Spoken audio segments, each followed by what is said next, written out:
welcome, everyone, to the Sigma Show, episode 91. I'm your host, Sigma. Just before I let you know who is joining me this week real fast, we'll go over what our topics shall be. Not too many this week, but we did have a big Xbox. Well, big is not the right word. We had an Xbox Direct that showcased 5 titles that are coming soon-ish, maybe. One that's out right now that we'll be talking about in particular, I guess. But we'll go over kind of what was in that show, what our takeaway was from it. I guess a little bit about what Xbox's forecast looks like in the first quarter of the year. Followed by that, there was some news in the past weeks about controversies regarding Justin Roiland. And since that time, several, if not all of the companies that he's associated with or had partnerships with have essentially parted ways with him. So I kind of want to pose a question as to what many of these companies and projects are going to possibly do going forward, as Justin Roiland, in many of these cases, was either the founder or, half of kind of the creative minds behind them. And it's a very rough place to find yourself if you're a company or a group of creators who are responsible for something super popular and are kind of now trying to bay water of a particular person's sinking ship. But here to join me in these conversations, Rachel Kaiser. Hi, everyone. And Rexicon Jesse. Oh, that's me. Good time of day to you. And in case no one is aware, today is Rachel's birthday. Yay. So happy birthday, Rachel. Happy birthday. I've officially hit the age where when I tell people how old I'm going to be on my birthday, or how old I am on my birthday, I've officially hit the age where they transition from saying things like, you're 30? No way, with varying levels of sincerity, to just, yeah, okay. I feel exactly the same. Yeah. For those who don't I'm 32. Yes, thank you. Congrats for reaching 32. It's not a milestone year. 33 apparently is the Jesus year, so be on the lookout for that one. Uh-oh. I don't know what gift you're supposed to give at 32. I think a Bible. That would be 33, would it not? Well, you learn all about Jesus, and then when you hit 33. Oh, yeah, you got to prepare for 33, so you get a Bible. Yeah, I think again, I've also reached the age where, people are like, well, what do you want for your birthday? And I'm like, I don't know, pay my credit card bill? Yeah, it's like, I don't want to ask for money, but money would be the answer. Right. Yeah. Like last year, I had to do, my partner was like, what do you want? And I was like, okay, I don't want anything that relates to anything I do for work, which is almost everything I do, even like the fun, video games, tabletop stuff. Like, no, it's still work related. And I was like, I want a nose ring. So like last year, that's what I got for my birthday, and it was really great. And this year, I was like, another piercing? I don't know. And I had COVID during my birthday, so I haven't done birthday thing yet. Yeah, and in my case, I'm like, oh yeah, gift card to a store, and it's like everyone's like, gift cards are so boring. I'm like, yeah, but I could stock up on my beauty supplies for like the next 6 months. Yeah, but that's the thing we forget. Like once you're over 30, you are now boring. Therefore, exactly, yeah. Like a new selection of socks sounds great to me right now. I actually did get socks, but they're Golden Girls socks, so that's great. Fine. That's nice. Awesome. That's on brand. Rao in the chat says 32. No, you don't look a day over 25, Rachel. Yeah. You're cute, but but I see your game. I appreciate. No, I do appreciate it. It's a kind thing to say. Bunch of happy birthdays in the chat. Thanks so much, everyone. In case anyone wasn't aware, Rachel's just the latest in the string of Aquarius birthdays. Jesse's 24th. Yes? No? What? No, 23rd. 23rd, sorry. 24th is my sister's, my fiance's sister's birthday. So there's a lot. So Jesse's 23rd, mine is 26th, Rachel's 29th. We're all Team Aquarius. None of us give a shit about astrology. Yep. And apparently that's an Aquarius trait, so do with that information what you will. Yeah. But let's get into our topics. First, as we tend to do, we want to start with what we've been playing, watching, reading, listening to, etc., etc. Anybody want to dive in? I know Rachel said she had a bunch of stuff she was playing. Oh gosh, yeah, it's a lot. Well, we're just kind of like at a weird like cross point because I just did my review of Forspoken. I'm playing Fire Emblem Engage. There's also Hi-Fi Rush. I've got Dead Space on deck, waiting to go. Ooh. I've got everything, and I'm liking life right now, at least as far as video games are concerned. Yeah, we'll talk about this a bit more, I guess, in the Xbox Direct. But like I jumped into Hi-Fi Rush because it was available in that moment, and I'm like way into it. Like so, no, go ahead. You're gonna interject. No, I was actually going to change the subject, but I'd rather hear about Hi-Fi Rush first. Okay, well, yeah, I'll open things up and talk about Hi-Fi Rush then. It grabs your attention very quickly because it is a really colorful, boisterous aesthetic. It looks straight up like any recent cartoon series that you might have seen that has very heavy comic book vibes. So like they even do like I don't know what you call that kind of look, but where it's like how comics will have like a bunch of white dots, like translucent white dots kind of just hanging out over a panel. And that somehow conveys this is a comic. I don't know where that came from, why that's a thing, but it works. It does that in a lot of its cutscenes, and it will seamlessly jump from like fully Ben-Day dots. Ben-Day. Ben-Day dots. Ben-Day dots. Okay, I've never heard that term before. That's interesting. Quick Googling. But what it'll do that I found like really really cool is it'll jump from fully animated, like 100% cutscene, 2D animation with 3D help, cutscenes and events straight into like gameplay, but not gameplay, but like in-engine cutscene situations. So like they jump back and forth fairly quickly. You can tell the difference. Like there's a level of fluidity to the actual animation that the human eye will just recognize and pick up on. But other than you being able to tell the difference, it's almost like they could have done either of these like in the other style, like fully, because it doesn't seem like anything's really lost when they switch to the game part. It's just that, oh, we're about to give you controls. Like maybe they needed to have all this be an engine. So it's really seamless. And its whole gimmick, its whole thing is that it's a rhythm-based action platformer. So literally everything is on beat. So there's always a soundtrack playing in the background. Everything you do, everything the enemies do, everything that happens in the world is keeping to that same beat. So they reward you for doing those actions on the beat. Like you get extra bonuses, you get extra damage, extra timing. Like if you're really good at keeping rhythm, you can essentially never get hurt because even dodging and parrying is all to the beat. Enemies will only ever attack you on the beat. And same with your attacks. Your attacks only ever land on the beat, regardless of when you press the button, which can be a little confusing, at least at the start. Like you'll press a button wanting to get an attack, and then your character will delay just enough to have it land on the beat. But the fact that you also have to start the next attack on the beat makes it so that you're kind of always pressing an extra button. Like you press the button to initiate the attack, and then you kind of start the combo after that.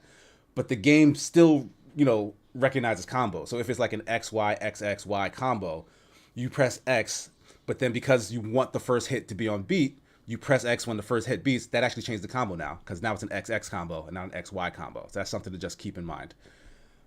So it's almost like you're playing the rhythm game and then the game is playing itself after the fact. Sometimes it feels like that, but other times you really do get into the flow of like the soundtrack and the attacks coming out and like the enemy variety that comes out and makes use of all your abilities and stuff.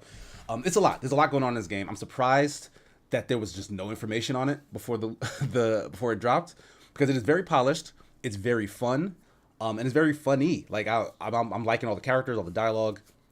I'm having a great time with it right now. I'm actually trying to get a review finished for it before the end of this week. Well, I do know that at least the title had leaked before the show. Okay. They said, because we knew that, I saw at some outlets that they knew that a game from Tango Gameworks called Hi-Fi Rush was going to be at the event, but they didn't know. I don't think anybody knew anything about it, because I definitely would have heard about it in that case. Well, that's good then. I'm glad that the surprise of it didn't get spoiled, because it was actually a very pleasant one, Yes, and I would like more of it, please. It's like, well, I kind of wonder whether the hype cycle. I understand why the hype cycle of video games is as long as it is, but I kind of wonder if maybe it hurts it a little bit, which kind of brings me, this is not a great segue, but it does bring me a little bit to Forspoken. Okay. Where dive right in. Yeah, I do think. Oh, that look of pain on Jesse's face. It looked really cool, and all I've heard about is how it's not. It's no. I mean, it's just a disappointment, and I feel terrible for Ella Balinska because she's trying so. I don't know why this woman keeps getting just such crap roles when she's clearly a good actress. But yeah, so she's trying her hardest to muddle her way through this terrible goddamn script, and it's just it's a pain to watch. Like my husband was listening to some of it, was watching me play some of it, and he's just got this look on his face of like the entire time. I just cringed for the people who are listening, but yeah, it's just that look of like what. And for the record, I've seen people complaining a lot about the dialogue. It's not just the dialogue we're talking about. Mm-hmm. It's like, well, so I'm debating whether or not to spoil the first 5 minutes of the game. Well, I mean, I watched Marty's first playthrough. He was going through it on his stream. I did check out the demo, so I know a little bit about how it feels, which I wasn't kind of a fan of. But overall, the tone and stuff wasn't super like cringy to me. Like it was like fine. But gameplay wise, that's what I'm more interested in, because the demo definitely left me feeling a little cold. I was wondering if like it was just a bad demo, because it was just the open world and like no context for anything you were doing, and like very flashy visuals, but like very light feeling combat. So I'm very curious how it handles. That's still an issue. I mean, do you mind if I like slip in like a slight early spoiler? I would say go for it. I don't think anyone in the chat is like real. Do it. So, I mean, one of the first things that happens in the game is that you find out Frey, the main character, is like kind of like, I guess, in debt to a local gang because she was doing crime for them, and then she got caught, and so they're mad at her. And she squats in an abandoned building with her cat, and she can barely afford to feed him, but she's got a collection of sneakers. And I'm like, priorities, girl. But I'm like, okay, whatever. But like, to me, like, cringed is when like it beggars belief that anyone would say this in this situation. It's not necessarily just, oh, they're overly smug and sarcastic. That's not what cringe is, in my opinion. But in this case, like, okay, she's got a duffel bag full of money that she's been saving up, and she's going to escape the city with her cat and then they, for some reason, I will say this, like, the gangs light her like the building she's in on fire, and her bag is literally right next to her. It would cost her no extra time at all to literally pick it up, put it over her shoulder, and then go rescue her cat. But she doesn't do that. And then the money is in the room that burns first. And I'm like, well, first of all, crap with the bag. What are you doing? And second, I'm sorry, but a gang in New York is not going to burn down the building. Like, they are going to go in, they're going to shoot her or inject her with something to kill her, because I mean, this is going to sound bad, but it's my birthday, so I can get away with it. A dead homeless woman in an abandoned building is a tragedy. A burned down building is an insurance investigation. That's not going to happen. Those are very good points.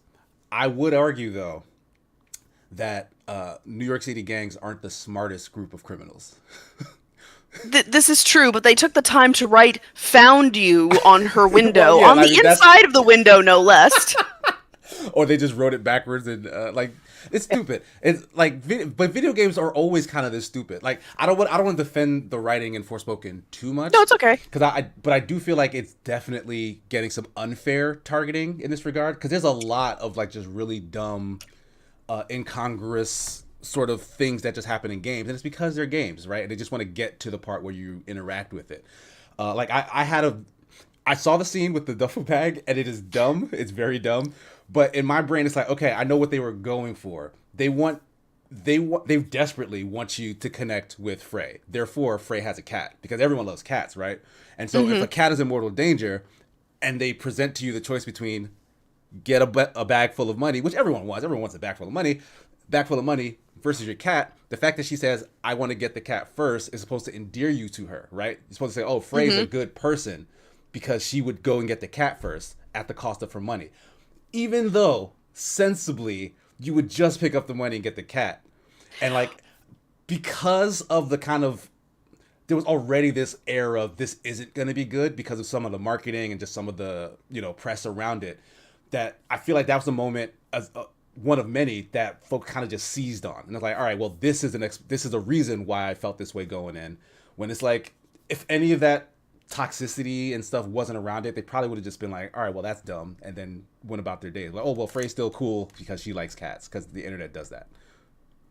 Well, I mean, I will say the whole thing of like her not being able to she literally has a box of like dry kibble that she feeds her cat, and she says something like, "Oh, Homer doesn't like this, but it's all I can afford." Then literally turns around to her shelf full of sneakers that are in pristine condition and is like, "Man, this is one thing in life I just can't give up. I love my kicks." And I'm like, "Okay, you can afford the kicks." I mean, I'm giving her the benefit of the doubt and presuming she hasn't stolen them. Yeah, she may have. Well, I mean, she's down on her luck. That's what everyone keeps telling us. Yeah, I mean, but she can't afford. But she would rather buy those than feed her cat something he likes. Which And cares about our cat, but not that much. well, that's exactly what I'm saying. Like Casey's saying, like they want us to relate to Frey by like humanizing her with her love of her cat. I don't know, but I will say this also. I can tell. I think that when something was originally supposed to be much longer and more involved, but was cut for time, and I think a lot of the stuff with Frey that introduces us to her and her like her life and all that, I think a lot of it was basically like spliced into that opening bit in the courtroom with the judge. Like I think they shoved a lot of stuff like exposition in there just to get us, to Athia faster.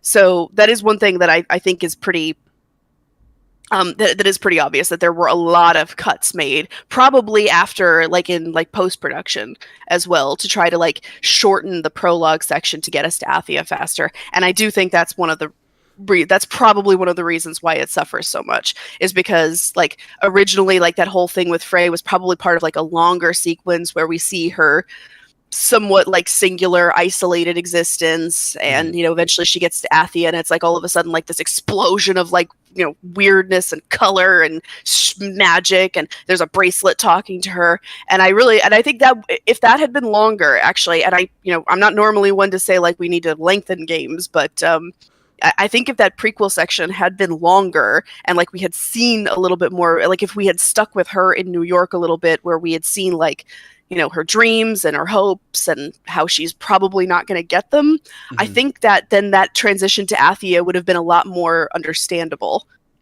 I think that's part of it. We don't get to sit with Frey long enough. It's immediately we get to Athia where she starts complaining about everything. Yeah, and she's a fish out of water before we've seen where the water she came from.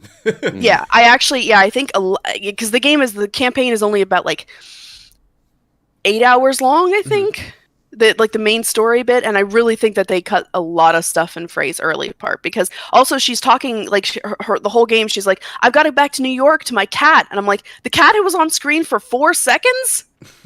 That's your motivation for doing literally killing multiple people in this world, and completely destabilizing their entire fragile ecosystem, is because you want to get home to your cat that we barely even saw. Look, don't be wrong, I love cats, I was soft for Stray. That is not enough character motivation. And again, that's why I'm saying that New York sequence, all the hallmarks of brutal edits, and it suffers for it, I think. That is fair. It does seem like a lot of shortcuts were taken, even in the characterization. And maybe that was because of cuts, right? They want to tell you who Frey is, but they only have 30 seconds. So it's hey, she's a cat person, like her. Hey, she has a sneaker collection. She's cool. Just these little shortcuts to just tell you what kind of person she is. But then when you just look at it as an actual portrait, it's well, this is a very shallow thing for a person to be about, cats and sneakers, right? Yeah. So you end up kind of dogpiling on her. Yeah, and one more thing, to her credit, it is not just Frey. Anytime fucking Cuff talks as well, I have the same reaction of So it's people are saying it's oh, everyone's hating on Frey. It's I don't know, I cringe pretty hard when Cuff talks too. It's like that constant. It's like somebody basically said, it's like, okay, do your best, sort of like Paul Bettany as Vision impression, but make it sound like you hate the protagonist with every freaking breath in your body. Do not hide your disdain. I want your voice to drip with it. And poor Jonathan Cake has said, all right, it's a paycheck.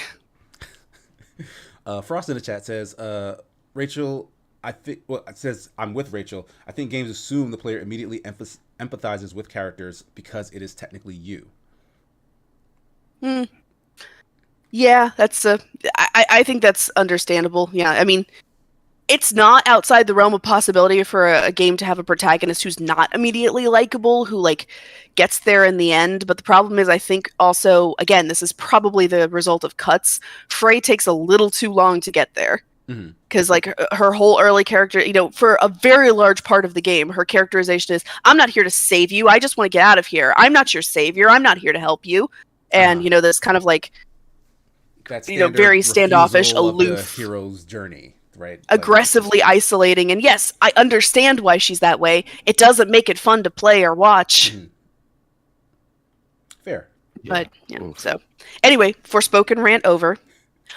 I still kind of want to check it out, but probably when this will probably when obviously sales happen, hit PlayStation Plus or something at some point in the future. Like the PC port will like be free on Epic or whatever in like a year or two.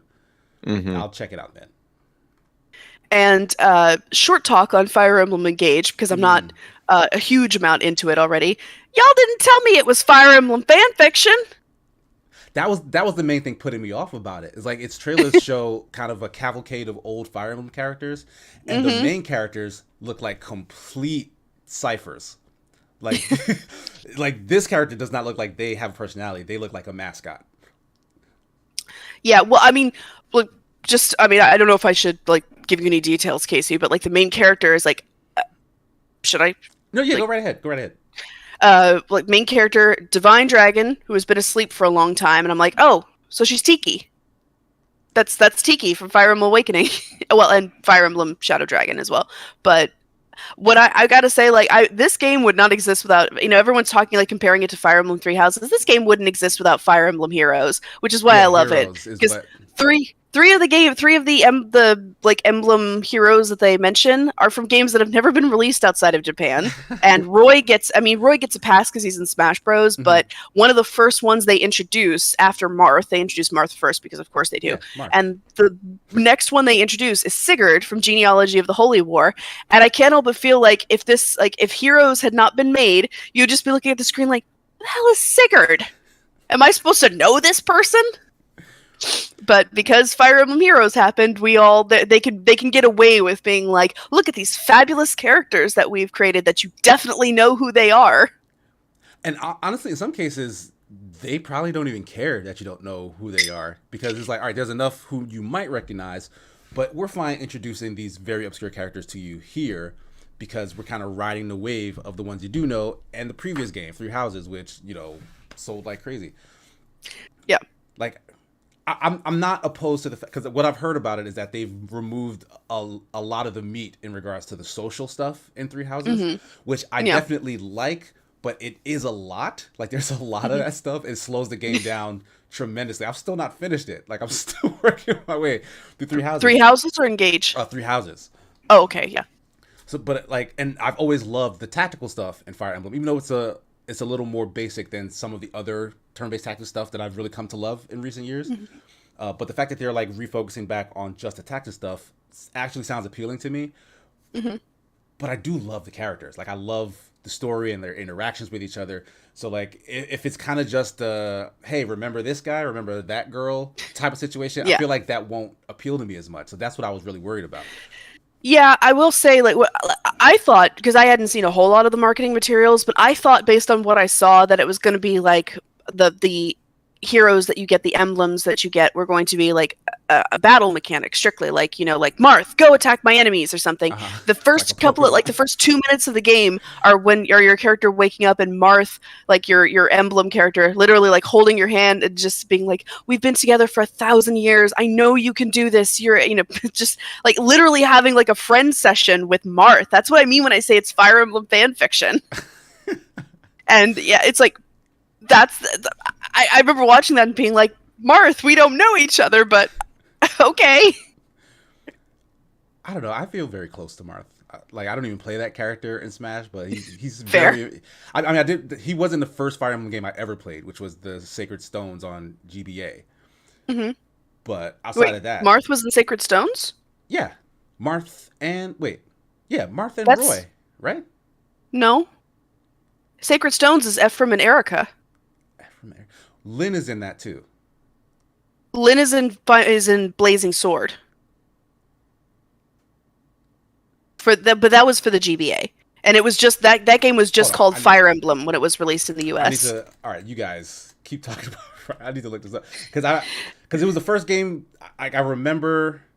I'm sorry, I don't mean to sound like a know-it-all. I'm sorry. No, it's just I have a very distinct memory of Lynn in particular in that first game. Mm-hmm. So if she's not in that game, I'm very curious what the hell Fire Emblem game I was playing. No, she is in a GBA Fire Emblem game, so you're probably right. But Jesse, I'm sorry, I'm just like going on a big old rant. So wild from an outsider perspective. So you have zero interest in any of the Fire Emblem games. Some interest, because I've heard really cool things about like Three Houses, where it's like, oh, here's a dating sim / strategy game, and it's like, okay, I like genre mashups. I'm into this. I like characters. But yeah, it is sort of the people were mentioning in chat, sort of the Kingdom Hearts issue. And it's like listening to this. Yeah, that sounds about right. It's less a Kingdom Hearts thing and more, I think, a Final Fantasy thing, because most of these games don't have like continuous stories. They're kind of self-contained. And Rachel, you are absolutely right. It's Fire Emblem: The Blazing Blade. That is the one that I played. Yeah, with Hector, Eliwood, and Lynn. Yes. Right. Hector. Okay. Yes. Okay. It's Hector who looks like Marth. Yeah, that's the one. Yeah. We gotta have a guy with blue hair in every single one of these stories. It's mandatory at this point, True. but you know that's why it's very easy to get all of them confused. We got Crom, we got Marth, we got Yeah. And they got I don't even remember which of the twins is in Fire Emblem Engage, between Ephraim and Erica, but you know, it's like just another blue-haired person to, you know, that's what's funny to me when they get all of them together is also they everyone is supposed to have a distinct color to them, but the problem is they all look the same. Like Marth, Sigurd, Ike, Lucina, even to a certain extent. It's like they all look very similar to each other, so it's very difficult to come up with a color to tell them apart. Yeah, because they kind of fit the role of those other characters in their respective games. You put them all in one game, and it's like, oh, I'm sorry, we kind of we didn't realize how much you guys were copying each other's homework. Yeah, I almost feel bad because there's so many, like they're all the same, like you said, they're all the same character, so yeah, it's kind of hard to make a game out of just a whole bunch of protagonists hanging out together. So then they have to have like the main character Alir's side companions be the interesting ones, and like you said, they're not as like detailed as they are in Three Houses. But I will say that also means there's less of the whole like, oh, my tragic backstory, because where everybody has their baggage, there's a little bit less of that. There's just people who are, you know, just here because. Yeah, I don't have a problem making the experience more snappy than Three Houses was, but if it's at the expense of like how fun and engaging it is, despite the name, I think that's a problem. But like, I don't know, I still kind of want to get hands on. I want to know what's happening. Like, I'm still curious enough to want to mess around in that world. So like, maybe, except it's a first party Nintendo game, so that thing's gonna be the same price forever. So I can't even wait for the deep discount. Fair enough. I only have one more thing I wanted to say about what I've been watching, but I thought you guys might find this funny. My husband, again, because birthday, so he has to watch what I want to watch, and I finally got him to watch the 2015 adaptation of And Then There Were None. Okay, I don't think I'm this. Well, it's a BBC adaptation of the Agatha Christie novel. Agatha Christie's best novel, probably, in terms of writing quality. So, and basically like what every thriller novel has been trying to emulate for the longest time. Have you ever seen, well, let me put it this way. I made him watch it. He and I watched the TV show together. It's a TV show. It's a miniseries. And I turned to him afterward and said, Now you know where basically all of Danganronpa comes from. Danganronpa, like the whole thing of like a bunch of like murder victims gathered in one place, and they're slowly picked off one by one. Yeah, Like Agatha Christie came up with that. So that does Danganronpa not fall into the death game category? What do you mean? Like Squid Game or Battle Royale, like those. Yeah, but well, what I'm talking about is the whole like the story of that, like that original story of isolating like a group of people together who all have some secret to them in one way or another, and then slowly plinking them off one by one, murdering them in gruesome ways. That's from And Then There Were None, but that's like been imitated so many times that I'm not surprised that the whole like it being a game, like obviously like Monokuma was not foretold by Agatha Christie, but yeah, the resemblance is that's definitely where the germ of the idea comes from. Okay, yeah, that's interesting. I have to admit, not big on Agatha Christie. I'm not a literature buff. That's just what I'm here for. Although by the way, I will say, Casey, I did watch the finale of Adventure Is Nigh. Congratulations to you both. It was excellent and fun to watch. Thank you. I did hear that Perry Mason reference. That only came about because of the time I spent with you. Like, that's literally the only reason why that was in my brain. I swear I heard that. I was just like, it was one of those moments of like paranoid moments of like, is Casey talking to me? Is that his voice coming through the vents? Yeah, that is the part of Rachel that lives in my brain. That's where that came from. I'm happy that I've had that much influence on you, but yeah, basically like anytime you've seen like that sort of like an isolated murder mystery, like Clue, the movie Clue. Yeah. Ironically, that story comes from Agatha Christie. Nice. From And Then There Were None. And I mean, if you ever like have the opportunity to watch, I mean, if you're not interested in reading the book, the 2015 BBC adaptation is actually perfect. Like every other adaptation I know has to change the ending because apparently I'm really loud. But are you? Oh, let me see if I can. Sorry. Every other adaptation has to change the ending in order to like accommodate being able to reveal who the killer is. Mm-hmm. But this one doesn't, and it's better for it.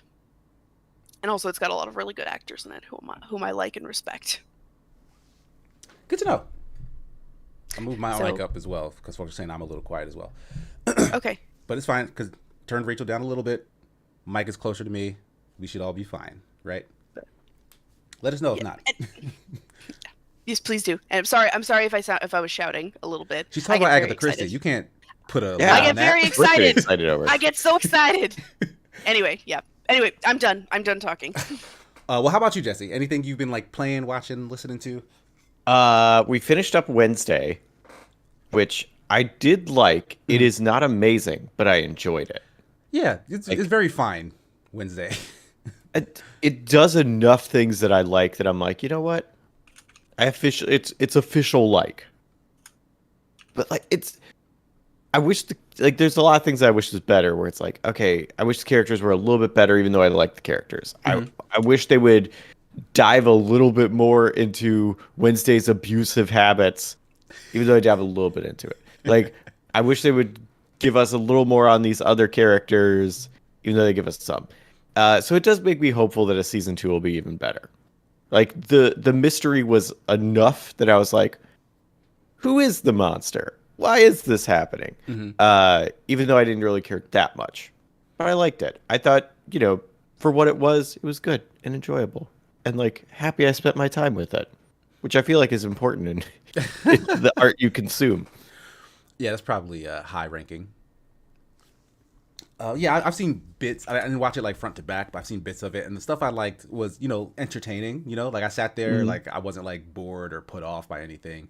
It's a fun show. My son really liked it. Not entirely sure why, but he was just way into all of just all the mystery. I don't know. He has like a bit of a horror fixation. I think it has to do with like those very scary YouTube channels that legit just try to freak out and scare children. Like the people who are obsessed with like Five Nights at Freddy's and mm-hmm. The back rooms and like all those weird YouTube holes. I don't know. He's into that shit. I think that's a big part of it. Uh-huh. And like as someone who also enjoys some of those things where it's like, oh, here's the thing, they're just trying to creep you out. Like, yeah, it's cool. I also think it's a bit of the kind of like why I think people like Star Wars in the world it's built in is far better than the story it's telling.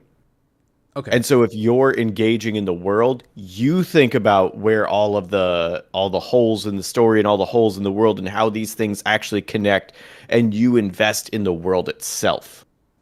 And that was your gateway in there, and thus you really like it. And if you're into horror stuff, your legally distinct Hogwarts, those kinds of things, yeah, it's got a lot of that to draw you in. Okay, and that stuff is all new, right? Because I don't know if you were like a big Addams Family fan before this at all. Yes, no. A little bit, not really. Like some. Rachel is, because I watched the old movies, seen like maybe one or two of the old like black and white TV show, but I thought honestly I think those movies, like those, were they 90s early 2000s movies? Yeah, the 90s. Yeah, they're actually like very funny, like they're very entertaining, like they're very good. So that's like my base of Addams Family knowledge. This uses just that family and changes everything else. Like the whole thing is the Addams Family is this weird, creepy family in like a very mundane world. This is putting a weird, creepy family in a supernatural world. So like they don't stick out that much when there are actual vampires and werewolves and mermaids and stuff around, right? But like the fact that, hey, we're just going to introduce a brand new supernatural world for you to like dig into. Like, I feel like that's kind of ambitious for a well-established property. So it's good that, that seemed to have worked. I think it did. But yeah, Rachel, you were nodding. You're a big Addams Family fan. Yeah, I love the Addams Family. But my goth phase when I was a teenager was basically wearing a Morticia Addams shirt for like 6 months. Nice. And like the original Morticia Addams as well. So I will say it is a little bit strange, like seeing how the characterization of Wednesday has changed, because in the original TV show, like she was like the odd thing about her, like in that every Addams Family member had an odd thing. She was extremely cheerful and bubbly, like a cute little girl, but the things she was bubbly and cute about were gross. Like she'd run in and it's like, Papa, I caught a snake. Right. So like that was the original Wednesday Addams characterization, and it was the performance in the movies that sort of like, I am Wednesday, destroyer of worlds, and it's like that's where that characterization comes from. And they're basically the Christina Ricci version, and it's basically like this is like just an exaggeration of that. So it is strange how like Morticia and Gomez in the show are more original comics, original TV show accurate, and Wednesday not so much. Well, I mean, so do you have a preference over them? Like, did you like the bubbly one versus? Oh no, I like them both. I like them all. Yeah, I was just pointing out that it's funny how like that's the change over the time. Makes sense. But yeah, we'll probably get more Wednesday. That show was like amazingly popular somehow. It got renewed. Like it must have. Like it was all over social media. Oh, her doing that weird ballroom dance. That was a fun dance. But yeah, they because at the end they did say season 2 is coming. So yeah, right. It did get renewed. That's like in the credits of the last episode. Damn, they knew what they were doing, I guess. I think they put it in after it got renewed, and they're like, "Well, we're Netflix, so like we could change anything. So here's new ending stinger." Yeah, especially since they have a habit of canceling shows after the first season. All right, well let's let the folks who are liking this know that a second one is actually coming. Well, they usually, from my remembering, which might be wrong, if it's going to have a sequel, you usually know within like 2 weeks of when the show comes out. Is like, did it do well enough? Mm-hmm. And then, because like, I think we knew about that with like Altered Carbon and Cowboy Bebop, the fates of both of those, like within a week or two. That's true, which is not enough time because, like, even though I'm team binge, like I will binge the shit out of a show. If I'm currently binging another show, it's gonna take me some time to get to this one. And like Netflix is like, if you're not watching it right now, we're taking it out back and we're shooting it. And like, that's exactly they what gotta chill for a little bit. I don't Yeah, know. it does kind of feel like they're holding it hostage. Like you better watch it right now or else. It's like, oh, but okay. Like you could literally be binging another Netflix show. Like, look, I just Right. want to finish Ozark first. Can I? Yeah. Oh, you're watching Nailed It? Well, I guess you hate this show then. Like Netflix, come on. But does that wrap things up for you, Jesse? Or you got some Mostly. mostly? I mean, I play things and do things, but we got news to talk about. All right, fair enough. We do have some news to talk about.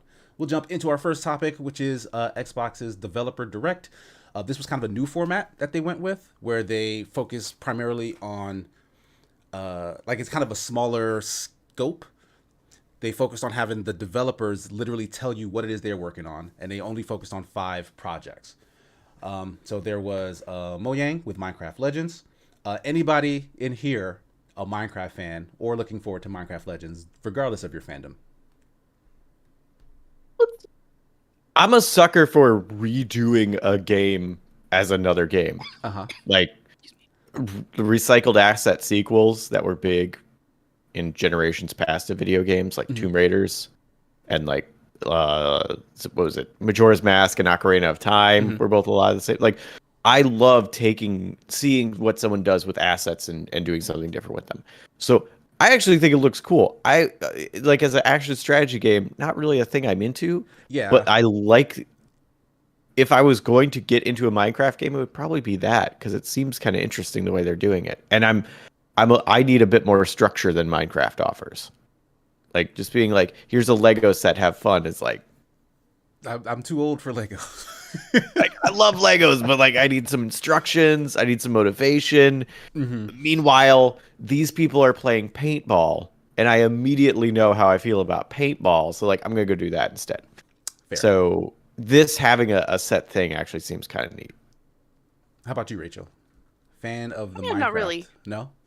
Not really a Minecraft fan, but I mean, I do like real-time strategy, so I'll probably give Legends a try. Okay. Because It does. I mean, I love the Minecraft aesthetic, put it that way. But like Jesse said, it's really hard at this. I mean, especially like playing games professionally, it's really hard to find the time to just go into Minecraft and be like, okay, now what? So, I mean, if I have a game where I know what I'm supposed to be doing, then I'll probably enjoy that more. Makes sense.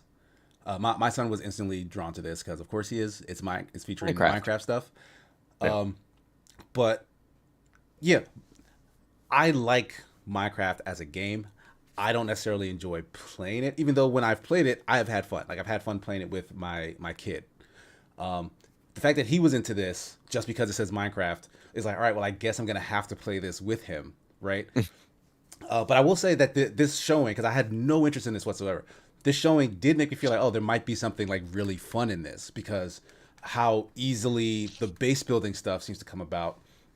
Like that's like a real sense of catharsis if you can like build a thing and then it works the way you want it to. Like if an enemy tries to attack your base and you're like, oh, well, I set up all these defenses and block them out, and like that could end up being really fun and interesting.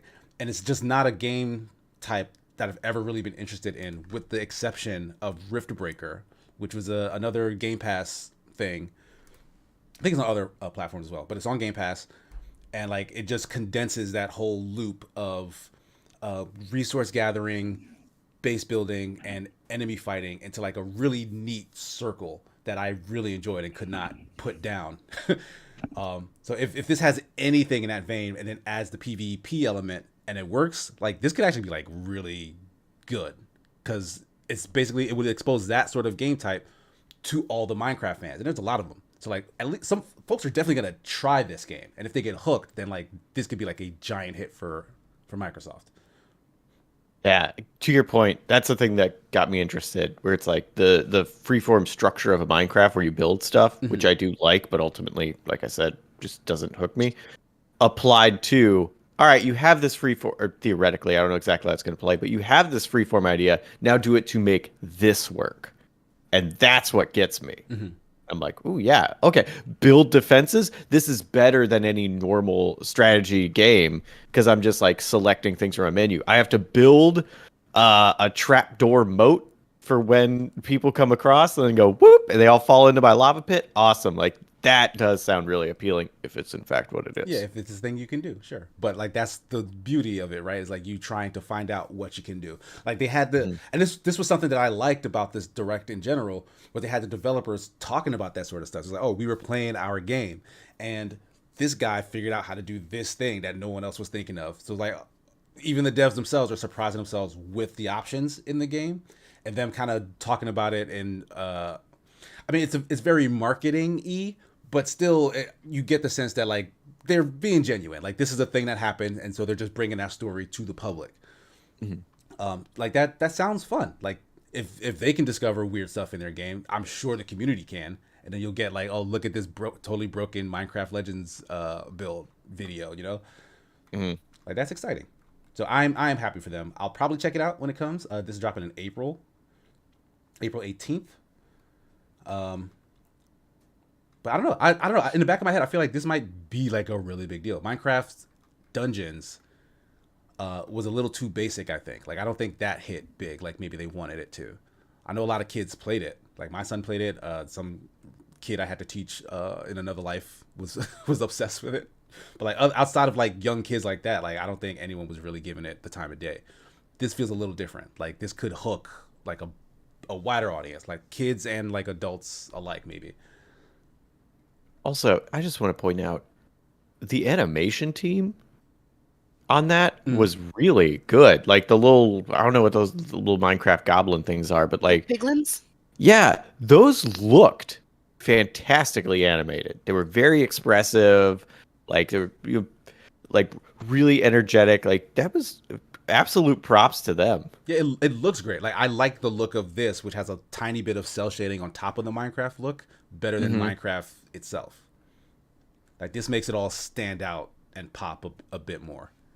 Which I think, given the field of view, like how you're looking at it, is very important. Yeah. If everything was, when it's sort of flat like it is in Minecraft, but you're in a first-person perspective, it's easier to kind of see where things, are based on that. But if you're looking at it from that sort of an angle, they definitely needed to do some changes, and I think they made some good ones. I would not be shocked if they went back and applied this to base Minecraft, like in some big updates. Like, oh, look, check out the new look of Minecraft, and it's this kind of cartoony cell shading thing. That would actually be pretty neat. Okay, but we'll move on from that. The next game they showed off was Forza Motorsport, which does not have a number, nor a subtitle, or a release date. But they did have a lot to say about, the improvements to the last Forza Motorsport, which at this point they skipped their biannual release for the last one, right? Yeah. So like it's been a while since the last Forza Motorsport. So I'm curious what they're really doing to try and evolve this sim racing franchise.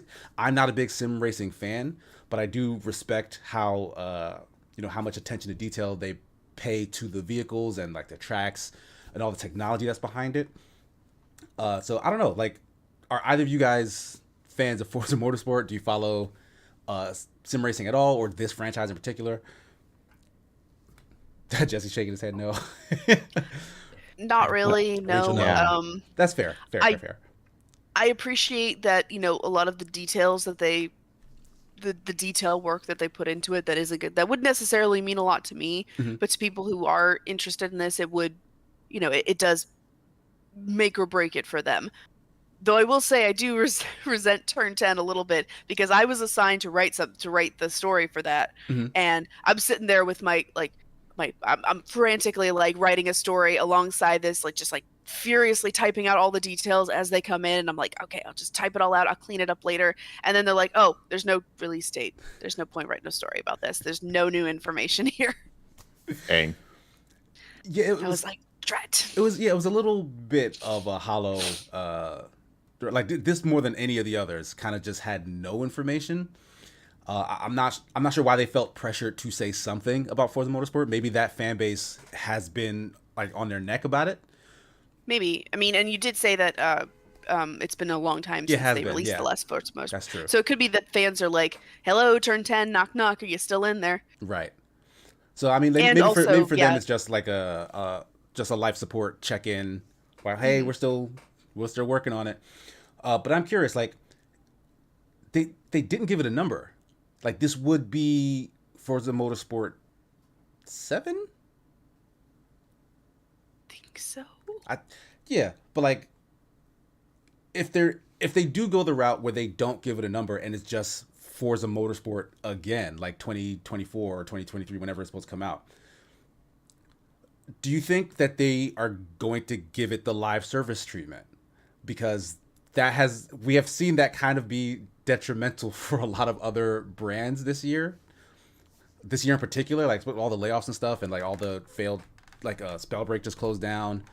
Hyperscape not too long before that closed down. Like Halo Infinite itself kind of floundering as a live service experience. This is the sort of thing that I think would work as a live service game, but in this atmosphere, is it something that they may be wanting to pivot away from if it was the intended direction? I don't know. Hard to say. It's hard to say. Yeah. I think it'd be Forza Motorsport 8. I had to 8. Google it. Damn, there's a lot. Yeah. Yeah.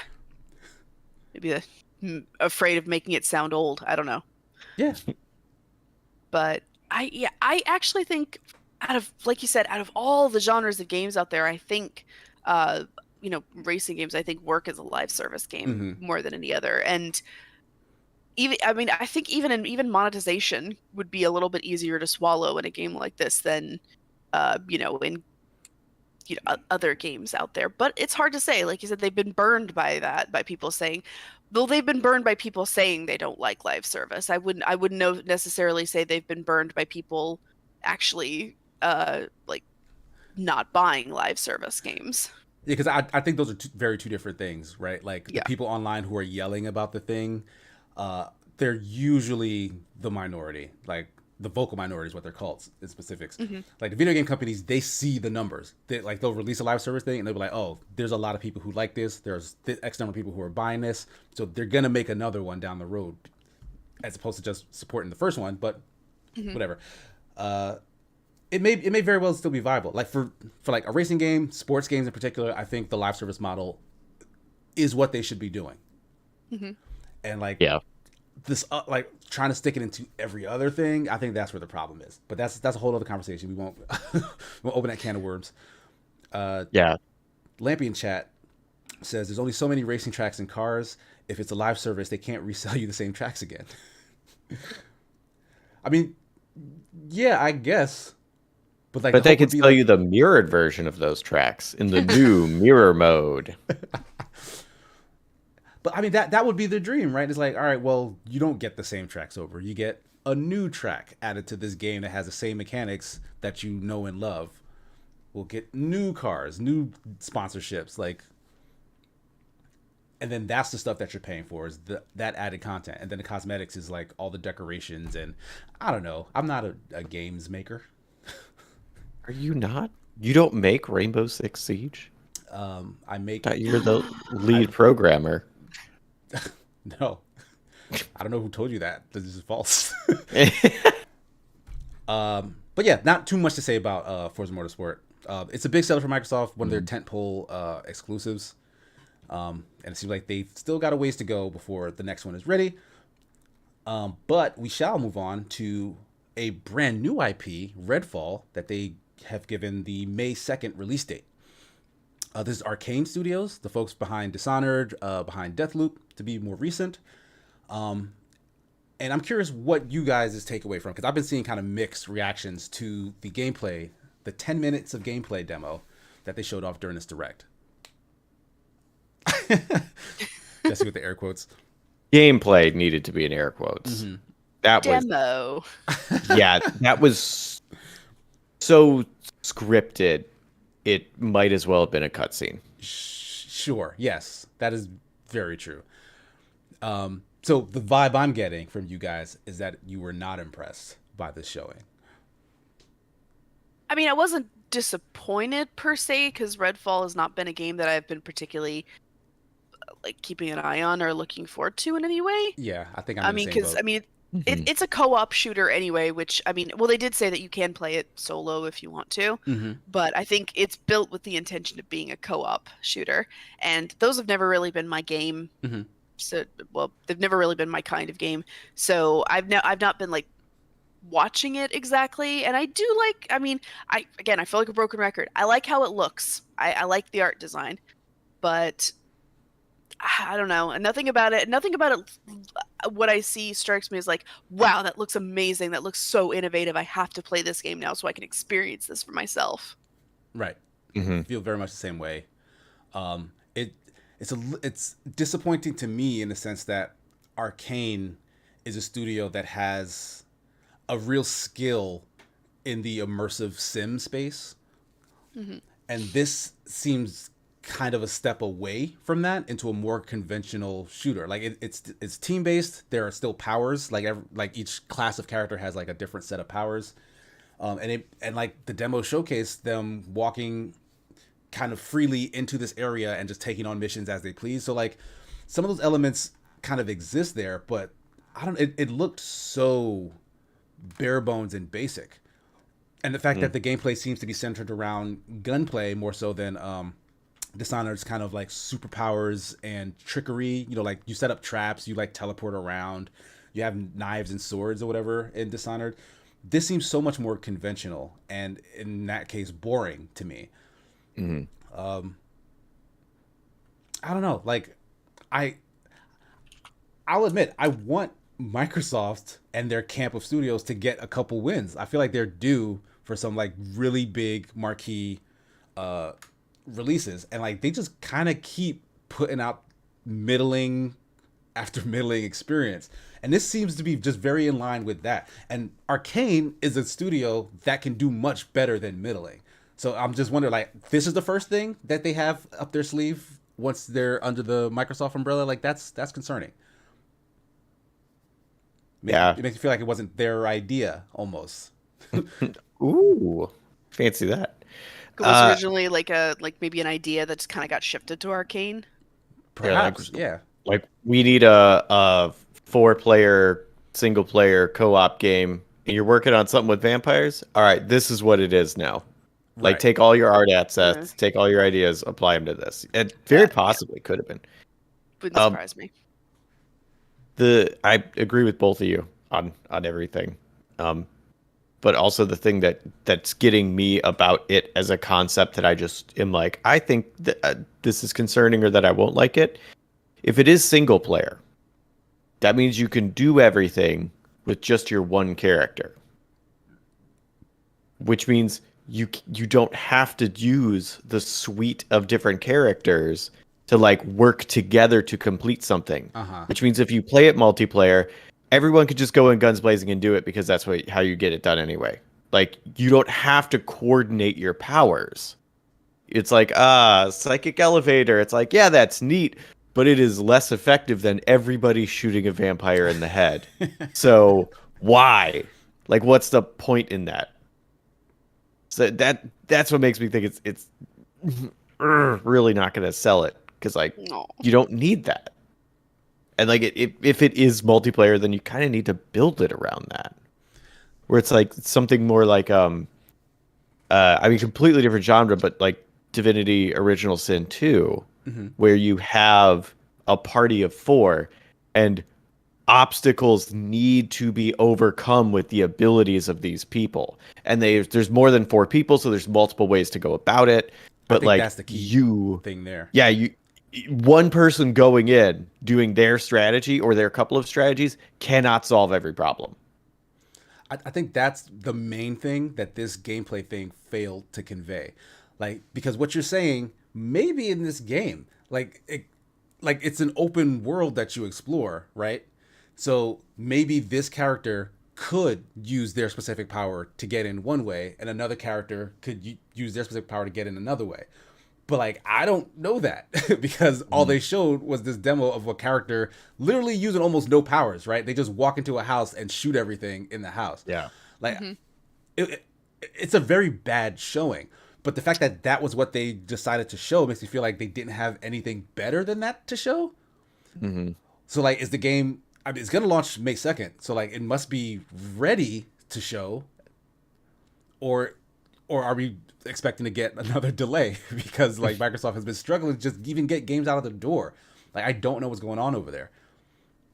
It's very strange, very very concerning. Well, you might have heard they sunk a lot of money into this acquisition, this little company. You may have heard of it, Activision Blizzard, and also they're getting some legal shit for it. So they're probably really preoccupied. No, I'm just kidding. That's probably not the reason, but I mean, it's definitely not it is. helping. It's just I would yeah. assume. It is just funny to see like Microsoft is like, on the one hand being like, yes, we are, we would be such great partners for Activision Blizzard. Meanwhile, Microsoft, we have not released any games for this console since Halo Infinite came out. I'm pretty sure Hi-Fi Rush is the first console exclusive that they have released since Halo Infinite. I'm probably wrong about that, but it wouldn't be that big of an exaggeration, put it that way. Yeah, you might. I don't think you're wrong at all, which is surprising. And speaking of Hi-Fi Rush, that project kind of flies in the face of everything we were just saying, right? Because somehow this went under the radar, launched the same day as this direct, and is kind of really really good. Like, have either of you gotten time with it? I know, Rachel, you played some, right? A little bit. Like I said, I had to do Forspoken and Fire Emblem, so it's like a little bit. But when I saw it, I was just like, it's a hack and slash rhythm game. I need that. Like hack and slash. I'm a Bayonetta fan, Devil May Cry fan, hack and slash action, my game. So I had to check it out. But I haven't played a whole lot of it. But what I've seen so far, I've liked. Yeah, like I'm really really digging it. I think I'm in like the final chapter right now. I'm trying to understand what's going on at Tango Gameworks that this sort of just happened. Like they're a studio who have made 2 horror games. They have horror lineage in there. Oh, 3. What's the third notice one? they forgot to mention when they were doing the trailers, like, oh, this is from the makers of Evil Within 2. You notice they forgot to mention Ghostwire Tokyo. No, they said not in that trailer thing. In the trailer, yeah, the devs did mention Ghostwire Tokyo. But that hasn't come to Xbox yet, right? No, I don't think. No. Okay, so that should be PlayStation Windows. No, I think it's PS5 and what Jesse said. So like that might be why. It might not be outside of the window yet. But like all of those kind of very creepy vibes. This has nothing to do with horror. Has nothing to do with that. The first Evil Within and Ghostwire Tokyo also very different games as well. So Tango seems to be very adept at kind of moving from genre to genre. Mm-hmm. And good for them. Yeah, really, really good for them, because that means that they're versatile. But like, I can't imagine this was something that was commissioned by Microsoft, right? This seems like maybe a small team's handiwork that kind of rose to the top after some time. Because Shinji Mikami, I don't even know the name of the guy next to him. But apparently that was a dude who was the director on Hi-Fi Rush. Mm-hmm. And I get it. Like, he kind of looks like the main character.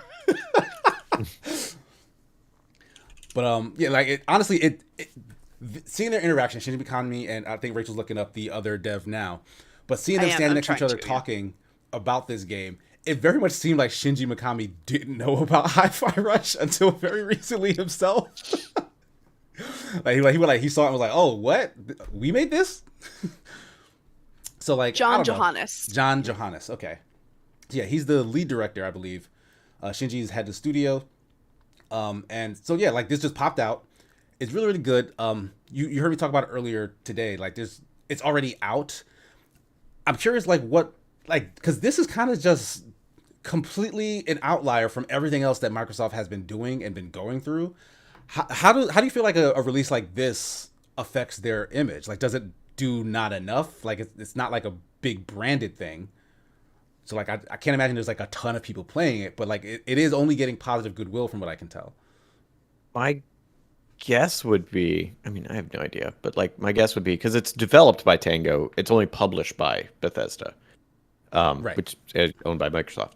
So my guess would be, they're like, hey, we haven't put anything out since Infinite. We're gonna do an announcement thing that's going to say some games are coming out and some other games that don't have release dates. We need something. and could basically go to a studio, like shop around other studios and be like, what do you have that's ready? And then be able to do a stealth release of something that they like. That they are there by funding only. But like it's attached to their name because it was published by Bethesda. I can't. I find it very hard to believe that a company that big wouldn't have known that stuff was ready. You get what I mean? Like they couldn't have been like, "Oh, we have a thing coming up. Let's see what they've been working on." Like, no, they know what everyone's working on. But the fact, yeah. Go ahead. Well, I was just gonna say, I think that probably with the press that Microsoft got, like especially because according to the director, they've been working on the game since 2017. Damn. And I feel like in that time, Microsoft has had a decent amount of games, like Halo Infinite probably being one of them, where they have like started to release information about the game perhaps a little earlier than they should have. I mean, Halo Infinite kept getting delayed, and original reception to the game was perhaps not wholly favorable. So it wouldn't surprise me if the if the thought for Hi-Fi Rush is, here's this cute little game. Let's not give anyone time to like not like it. Let's just put out the first trailer, let it overwhelm everyone's senses, and then be like, hey, you can have it today. There's literally nothing for you to complain about. I mean, it's a good move. Like yeah. Like I asked the question on Twitter if there was a stealth release that anyone could remember that was like met with kind of like meh reactions or like was just bad. But the fact that we don't remember it might be part of the like that's why, because it was bad, we don't remember it. I mean, it wasn't bad, but I do remember EA did that with Unravel 2, I think during their E3 show. They're like, hey, you can play Unravel 2 now. And I've heard a lot of people say good things about Unravel, less so about Unravel 2. Yeah, I didn't like Unravel 2. Yeah. I played that with the boy. It was kind of boring. I mean, super boring. I think that counts, right? Yeah, that would count. Yeah, if that was stealth dropped and it was like, hey, check this thing out, and like everyone was like, okay, and then just never wrote another thing about it. I guess that counts. Yeah, it's because it's so easy to forget about because there wasn't the hype train leading up to it that the bad ones just gone from your memory. It's filled with 1,000 other things that show up. I'm really curious though, like with all the money saved on marketing, like if you do like stealth drop a game and the game does very well, like how much more revenue is that? Because marketing is a lot, especially for like big titles. Like Apex Legends was a big game, right? That was a big game. Hi-Fi Rush is less so. Like that's not like a tentpole release, and it's also releasing onto their live service platform. So like very different examples. But like I'm wondering like will that bring in? Were they looking for it to bring in more goodwill, or were they looking for it to bring in like kind of a rush of cash? Microsoft probably doesn't need a rush of cash. So my guess is they're like, hey, the fans are getting antsy. Give them something that they can't complain about, like Rachel's mentioning. I think whatever they saved, because this is Bethesda that published it, I will say I think whatever they saved in marketing for Hi-Fi Rush is probably going to go into Starfield. Yeah. No, yeah, makes sense. That makes sense. And, I mean, I hope so. Starfield wasn't at this show. Right. It's going to have its own direct, they say. They have not provided a date. But yeah, it definitely needs one. People need to see what the hell that game is, because it is way too overhyped for E3? What's anti-hype? Is there a name for that? Anti-hype apathy? Yeah. Like the opposite of love isn't hate, it's indifference. So anti-hype would just be like, eh. Yeah, that's Starfield. Yeah. Kind of. Yeah, like there's just not enough of that game around, but like yeah. But it's like the area around it where people don't care is significant. Like it takes up a big space. It's just people don't know how to feel about it yet, I feel like. I mean, there's definitely people who are out there who are hyped because they just get hyped. But I feel like the majority of people kind of don't feel anything. They're waiting to see what that game is going to be. But what's our final one here? Updates to the Elder Scrolls Online. They have a new expansion, Necrom, coming in June. Any big Elder Scrolls Online fans here. No, not. I mean, this game Return to apparently Morrowind looks cool. like there's a long running MMO, right? Like I think it still has like a pretty big fan base, pretty big player base, and like it gets decent reviews. Like the folks who like it. So good on them that it's still an ongoing thing. Do you guys know how this works with Game Pass? Like, because it was a subscription service until Game Pass, right? Or is it still that outside of it? Actually, not sure. I don't know. Well, I mean, Game Pass itself is a subscription True. service. Yes, Yeah, it's not free, Casey. You Look, have to pay for Game Pass but to get the games. But you don't have to pay for Elder The Scrolls games Online are not specifically. free on Game Pass. The games are at the cost What of I Game mean Pass. is a subscription to Elder Scrolls Online included in your Game Pass subscription? That's what I'm getting at. I think so, but I'm not sure. I don't know how it wouldn't be, but because it's a Bethesda thing. Right. Hang on, let me Google. Is yeah, Rachel the gonna game Goog. itself is still. You do have to buy it. Yeah, because it does have an upfront cost as well. It's not like just subscribe and it's like free to play or whatever. Right, but I don't think it has a regular subscription cost. It has a Plus membership subscription cost. Ah, okay. That's how they're doing it. Gotcha. Because I played a little of this with Superman Jeff. Superman Jeff is a big fan of this game series.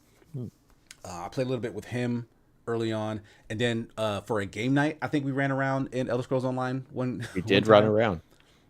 And it's fine. Like, it's just I don't want to spend a bunch of time in an MMO world that's about fantasy stuff because I just don't care about fantasy stuff in that way.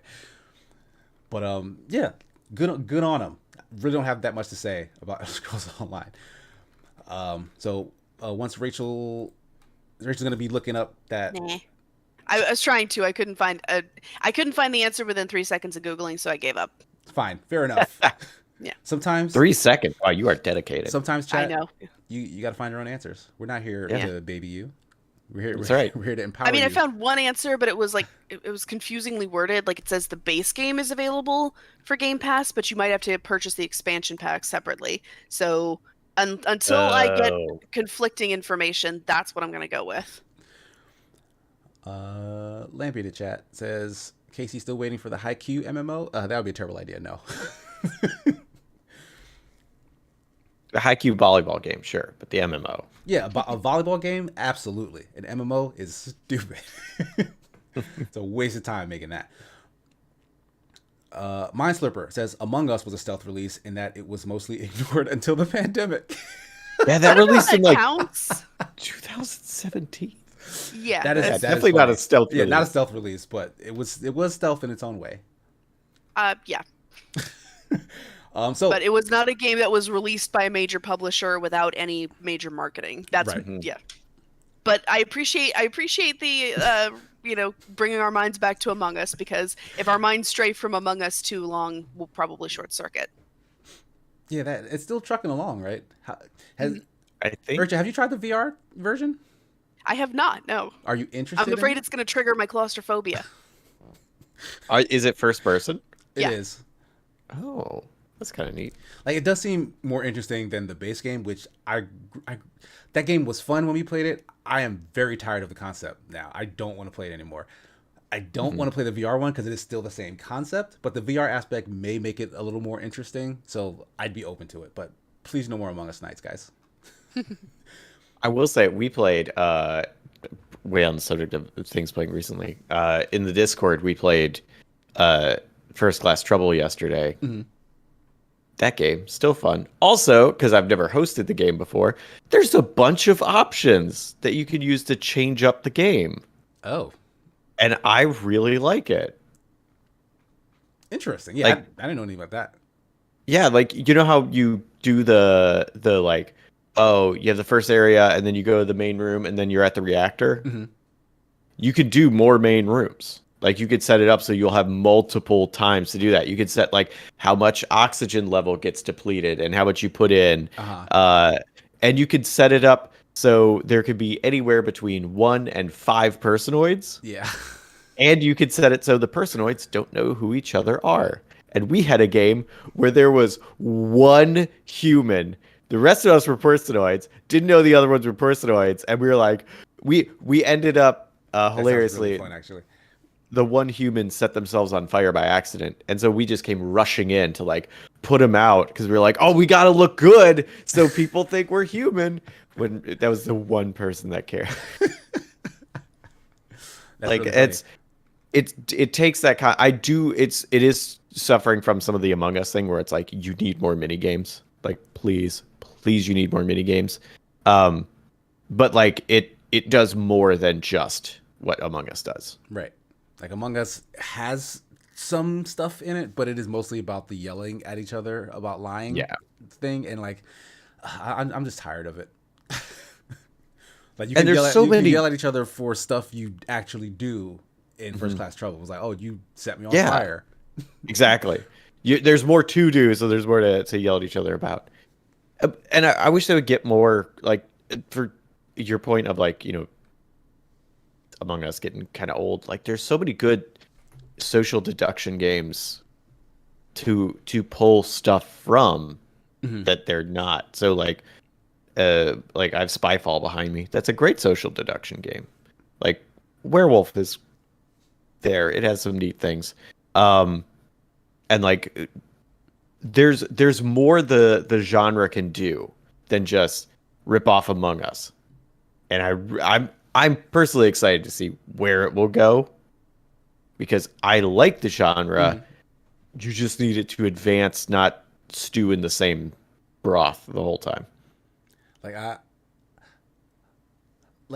I'd be fine never playing another social deduction game ever from this point forward. But should I have to, I wouldn't be opposed to one that throws the social deduction concept into just a very conventional multiplayer game. Like you're in like a PvP shooter where someone on your team is actually like the enemy. You know what I mean? Like just something dumb, like real dumb like that, where there's a lot else that you should be doing, but then there's this thing in the back of your mind that you have to like pay attention to like factors during that. Like that I think could be really fun. That would be interesting. That would be cool. Like it's the spy in Team Fortress 2? Yeah. That kind of character. Yeah. But we'll move on to our final topic before we close things up. Most folks are aware of the charges against Justin Roiland. He's currently being charged with domestic violence and false imprisonment of his ex-girlfriend, ex-wife, something of that nature. I forget the details because I don't really like to dig into the scandal of celebrity. More so focused on the art. And that is what is suffering from Justin Roiland's apparent actions in this case, because not only has Adult Swim separated ways with him, Adult Swim, who is in charge of Rick and Morty, but also Hulu, who's in charge of his other show, Solar Opposites, and Koala Man, but also Squanch Games, the video game studio that he co-founded, recently released High on Life, which was weirdly a good Xbox exclusive that now has this dark cloud over top of it. He's basically divested himself from that. Well, I don't know if he's like financially divested himself, but he's left as CEO or whatever it was he was. And the studio apparently says that they'll continue to make stuff. Rick and Morty cast and crew will continue to make stuff. Not sure about the Hulu shows because those were definitely more just Justin Roiland projects. I know there's a crew there as well, but like I think he was the bigger creative mind there. Like Rick and Morty has Dan Harmon, who's one half of that team. He's had his own controversies, but he's mostly kind of settled some of that stuff. And he will continue to be like lead writer on that going forward. But Justin Roiland, who famously does both voices for Rick and Morty, is gonna be replaced at some point. That should be interesting. But I'm just curious. I don't know how big of fans of any of these works you guys are, but just in the concept of a main piece of a creative puzzle being removed from it and then the rest of it having to go forward.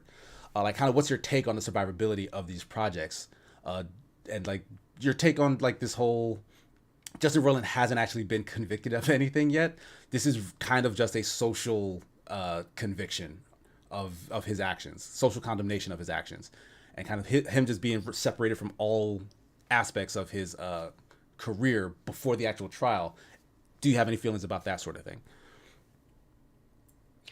About his separation from his art, or about him being like removed, Well, like sort of both. like Either or. shunned. Yeah, either or. Um, I will say there are certain charges against a person that, even if they are not yet proven true, you don't want to be associated with. Uh-huh. And I'm not going to like name specifics here, but what Justin Roiland is charged with is pretty bad. Yes. And because I mean, I know you said you don't want to get into the scandal, so I'm not going to go into it, but like, I'll put it this way, like, I would not, I mean, even if there's, I know he's innocent until proven guilty.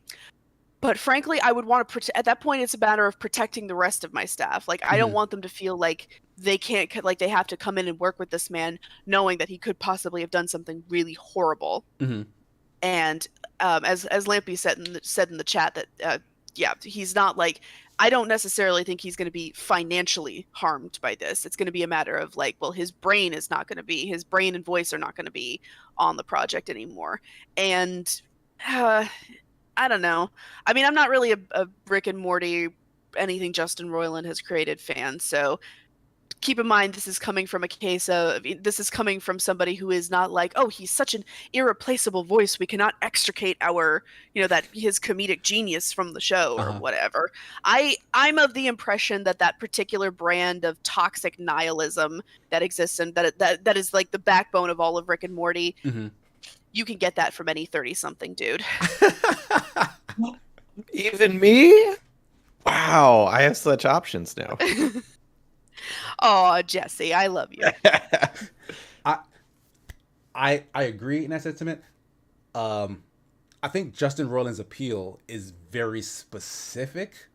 Like he does one thing that a lot of people really like, and it's that nasally, half confused, half drunk, sometimes actually drunk voiceover. Really the Morty voice, like more so than even the Rick voice. It's the Morty voice that he seems to do in several different places, and it works comedically for a lot of people. I don't hate it. It's also not my favorite thing in the world. I am a Dan Harmon fan. Like, that's why I like Rick and Morty. I think Dan's contribution to like how that show pieces itself together makes it far more interesting than the very clearly improv stuff that comes out here and there, which is funny. Like, I don't want to take that away from Justin Roiland. Like, I think that stuff is also funny. But it's also hit or miss sometimes. And for a lot of people, it's like just miss. I think Dan Harmon's writing is what actually makes Rick and Morty as good as it is. So for the sake of that show continuing, I think it does have a chance because Dan Harmon is still there. If it was both of them gone, I don't think you'd have a Rick and Morty at all. Like, I don't think regardless, there's a very talented writing staff there. Like, there's oh my God, I'm blanking on her name. She did a podcast with Dan a little bit ago, but she's a fantastic writer. She wrote the whole Pickle Rick episode with the therapist. She even voiced the therapist in that episode. I cannot remember her name. Sorry, someone in the chat, look it up for me. She's a brilliant writer. Maybe she'd be able to limp it along, but I don't know. But that show in particular, I think will be fine.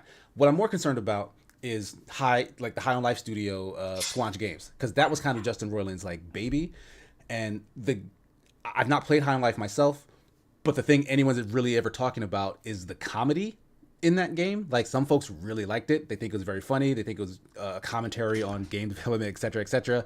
But I don't hear anyone talking about the actual gameplay. I don't hear folks saying like, oh, this did something really fun in the shooter space or something interesting in the shooter space. So if that's all they're left with, which is like, kind of just competent shooter gameplay or whatever other, because they've made other types of games, not just shooters. But all of their games share the common blood of Justin Roiland is voicing something prolific, like for a lot of it, and that's kind of the appeal, is Justin Roiland's off-brand comedy in the game. If he's gone, what are they left with? I think in those projects, I know I like Rick and Morty, but like from what I've seen from Justin Roiland's other projects, like he's generally the weakest link. Like, his voice is comedic, but like, the things that someone can do a good voice. There are other people that can do a good voice, and I feel like all of these things will be able to continue on with the creative staff that they have, Squanch Games included, and do fine without him. Like, maybe it's just I don't really like his comedic stylings, and like I think his voice work is good. Like Rick and Morty and other voices are well performed. But like other people can do that, and like other people can take. I know Dan Harmon, from what I've read about him, is like the main thing about Justin Roiland is someone that he can bounce ideas off of versus get ideas from. And so you, as a creative person, you will need someone like that can just like be silly, but like as from what I've heard and read about his contribution is like, yeah, he's not part of the heart of it. And so I think that they can continue on and be totally fine without him. Fair. Yeah, I mean, Jessica Gao. Sorry. Thank you, Spaz. I will say that's the name I was looking for. Okay. Yeah, I will say that thing about like I didn't like the humor in High on Life, but that's subjective. So I'm not going to hold that against the game. I didn't think it was a particularly good shooter, and also the whole like talking guns thing. I appreciate, well, first of all, I appreciate that they have like a little slider that lets you turn off the guns like talking if it annoys you. Fine. But then they just stare at you creepily the whole rest of the time. If they're not talking, they're just staring at you, not blinking, like they're waiting for you to do something. It's very unsettling. But I will say, I don't think that, I mean, a video game is something that takes like so many people to build, especially one like this. I highly doubt that Justin Roiland was like there like doing all the stuff, and I don't even think he wrote it, like the actual like moment to moment dialogue. It sounds like Justin Roiland-ish, but that doesn't, but I kind of wonder how much of that is actually him versus like all the talented creators and programmers and people who wanted to work on a game with Justin Roiland because his brand appeals to them. So I actually think that even with him gone, they'll still be able to make good Rick and Morty styled humor games. I think we shouldn't underestimate how much everyone else in that studio has contributed to that. Okay. Yep. Agree. It's not necessarily what I want, but I actually wish them the best in that particular project. Understood. Yeah, I don't want anyone to get the wrong idea. I'm not saying that he is the heart and soul of blah blah blah. I'm posing the question, right? Because perception wise, Justin Roiland, he was the face of that company, right? He was a co-founder. I believe it was his idea. Like, it was originally supposed to be called Squanch Tendo, because like that's his brand of humor, right? And he couldn't get away with calling it Squanch Tendo, so it became Squanch Games. So like his stamp is very much a part of that studio's identity. So like, pick him up, take him out of it. And Lampy did mention for a fun HR fact, you don't need to prove. Oh, I'm sorry, no, not that one. Leaving as CEO doesn't mean he's given up his shares in it, so he probably still a shareholder, which means he still have control as the board reports to the shareholders. That's true. I didn't hear anything about him divesting himself from the company entirely, just that he stepped down from his role as a director or leader at the actual development studio. So if that is indeed the case, then sure, publicly it's like, oh, he's no longer with the company, but privately they'll just ask him questions, or he'll give mandates as to what has to happen, and he won't physically be present. So who knows if the staff will actually really be free of him. But this is unsubstantiated. I heard through grapevines on Twitter that it was kind of a collective thing from the staff at Squanch Games, that they sent a letter saying like they didn't feel comfortable with Justin Roiland in the company anymore, and that was part of the reason why he resigned from his position. So it wasn't like he was like, oh, this looks bad, let me get out of here for the sake of these guys. It was more so, these guys don't want me here anymore. But again, I have no concrete source for that information, so take that with as much salt as you like. But yeah, we're pretty much at the end of today's show. Any lingering thoughts about this situation or anything else we talked about? I'll just say, just because I'm gonna act spoiled. I'm gonna throw a spoiled tantrum because it's my birthday. But I don't want the last thing we talk about to be that douchebag. So I will just say, with regards to Xbox, just because we were just talking about the Xbox show, even though like what they've shown is maybe like a little threadbare, and they've openly said like we should be doing more for. I do want to say, on an optimistic note, I am feeling good about Microsoft's year. I think it's going to be a decent year. I don't necessarily know, because also I want to compare it to PlayStation. It's like we've got God of War Ragnarok. What's next for PlayStation? So I feel like 2023 is like anything goes at this point. I don't know what to expect from everyone. So I feel like there's a great opportunity for them to surprise and delight me this year, and I'm already surprised and delighted by how much I have. So I just want to say, because again, it's my birthday, I'm allowed to not be cynical for a day, so I'm feeling optimistic about it. Nice. Oh yeah, Nintendo goes without saying. Yeah, I've got Fire Emblem. I'm good. I'm happy. So Rachel's birthday present is Fire Emblem. Yes. But yeah, that's gonna wrap things on today's show. We hope you all enjoyed. Rachel, why don't you let folks know where they can find you on the internet and what you'll be up to? Well, you can find me on Twitter if you want to follow like the stuff I'm doing moment to moment. For those of you who are not on Twitter right now, the place to follow me would probably be just either my Facebook or my Tumblr. Of all things, yes, I have a Tumblr. I'm old. But Tumblr is where also I write my personal stuff, which is I'm trying to write some more games-based stuff. But right now, what I'm doing is a lot of Golden Girls recaps, Perry Mason recaps.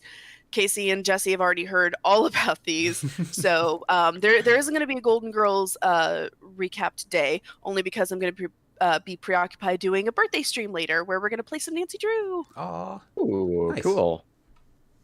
So yeah, follow me on Twitter if you want like the updates on that. But if you're not on Twitter for whatever reason, totally understand. You can also find me on under my own name, which is up here, spelling up here, on Facebook and Tumblr. Nice. Rexicon, Jesse, where can folks find you on the internet, and what will you be up to? Pretty much everything is the name Rexicon Jesse. You can find me on there on Twitch and YouTube and Twitter and also Tumblr. All those places. I'll be doing some streaming on my channel tomorrow from 11 a.m. Eastern to like 2. I was playing Dungeon Siege, and I'll probably continue playing that because I'm not sick of it yet, but it's a weird game. So we'll see how that goes. And then same for Tuesday, and then Wednesday I have RPG Help Desk. That's what it's called. And then Monday and Wednesday night is Hidden Gems with Casey and Get Jesse the Greek with Casey over on The Escapist. Yeah. Which Rachel also actually features in very prominently because she's giving us hella information every Greek stream. Listen, that was my whole childhood, so I will never have a better opportunity to like talk about this useless knowledge in my brain. So nice. I promise we will get you on a show in the future. Like probably like the finale, but maybe before that, depending on your availability and just how things are looking, I feel like. Yeah, sure. We'll make it happen. That would be great. Yeah, if you can. I don't want to be like, it was like somebody mentioned that and then they're like, Rachel, why aren't you on the show? I'm like, I don't want the guys to feel pressured to have me on if they don't actually want me on. I'm literally just here for the fun. And if at any point you guys want me to shut up, you just have to let me know. Never. We'll never ask Rachel to shut up. But you're good. As for me, you can find me at SigmaGears9 on Twitch and Twitter. I should have a review that dropped just yesterday, I think, for a very colorful, very child-friendly platformer, we'll say, called Whaley Unexpected Guest. I didn't talk about that game because I forgot about it. So do with that information what you will. Outside of that, I should have a review dropping, a 3MR dropping for Hi-Fi Rush. Trying to finish that up today. As well as I might be finished with the Hubris review soon too. That's a VR game, my first VR review. It's taken me a very long time because I don't know, I get sick from the VR, so it's gotten better recently, but that I was just taking breaks from that. But anyway, join me for Super Smash Sunday, 2:30 p.m. Eastern Standard Time, over on the Open Party Twitch channel. Jeff should be there by then. We might have some extra guests as well in the host seat, so tune in, see who shows up. But outside of that, all the rest of the streams that we do throughout the week over on the Escapist will be there as well. So follow that channel if you're not already. Thank you, Rachel. Thank you, Jesse. Thanks everybody in chat. It's been great fun as usual. We will see you next week. Peace. Bye, everybody.